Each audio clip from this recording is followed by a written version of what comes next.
Hi, my name is Annie, and welcome to the Walking Word, where we go through the Bible in a year as part of discipling. Today, we're reading Genesis chapter 35. Remember, in order to finish the Bible in a year, you need to read a minimum of 5 chapters a day, minimum. And I'm going to be walking you through it, but please do make time to meditate upon it. Now, in Exodus 34, we read about the renewal of the tablets. God gave Moses, repeated the religious laws he was meant to do.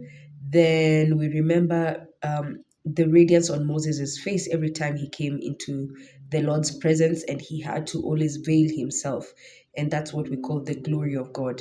Every time it also happened to Jesus when there was the transfiguration in the mountain before his crucifixion. Um, every time you come into the presence of the Lord, there's a radiance that comes upon you. Okay. Exodus 35, the Sabbath regulations. Moses assembled the whole Israelite community and said to them, "This is what the Lord has commanded to be done. On 6 days, work may be done, but on the seventh day shall be sacred to you as the Sabbath of complete rest to the Lord. Anyone who does work on that day shall be put to death." Okay. "You shall not even light a fire in any of your dwellings on the Sabbath." Time with me is that important. Collection of materials. Moses told the Israelite community, "This is what the Lord has commanded. This is what, oopsie. This is what Adonai has commanded.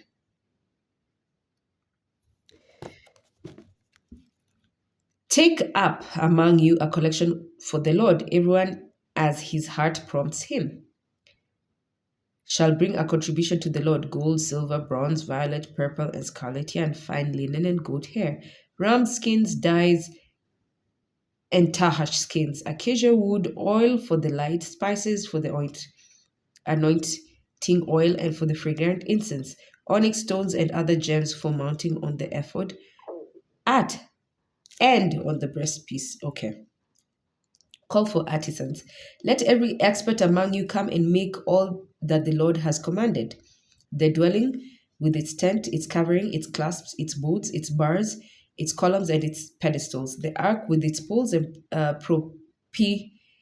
propitiatory and the curtain veil, the table with its poles and its appetances, and the showbread, the lampstands with its appetances, the lamps, the oil, the light, the altar of incense with its poles, the anointing oil, and the fragrant incense, the entrance curtain for the entrance dwelling, the altar of holocaust with its bronze grating, its poles, and all its appetances, the laver with its base, the hangings of the court with their columns and pedestals, the curtain for the entrance of the court, the tent pegs for the dwelling and for the court with their ropes, the service cloths for use in the sanctuary, the sacred vestments for Aaron the priest, and the vestments worn by his sons in their ministry."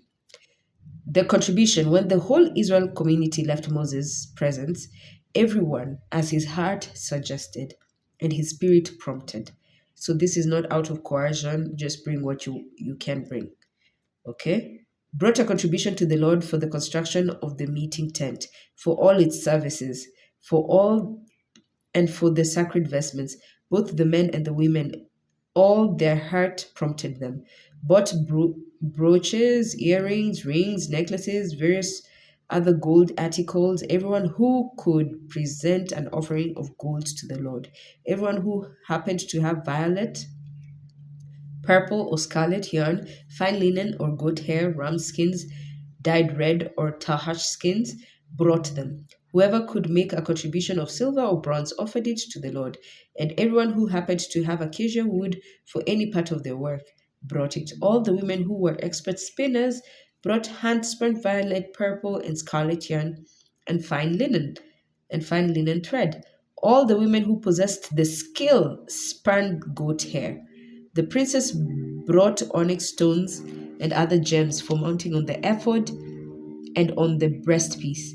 as well as spices and oil for the light, anointing oil and fragrant incense. Every Israelite man and woman brought to the Lord such a voluntary offering, voluntary, not coerced, not forced, brought to the Lord such a voluntary offering as they thought best for the various kinds of work which the Lord had commanded Moses to have done, the artisans. Moses said to Israel, to the Israelites, see, the Lord has chosen Bezalel. Oh man, may the spirit of Bezalel be upon you. Okay.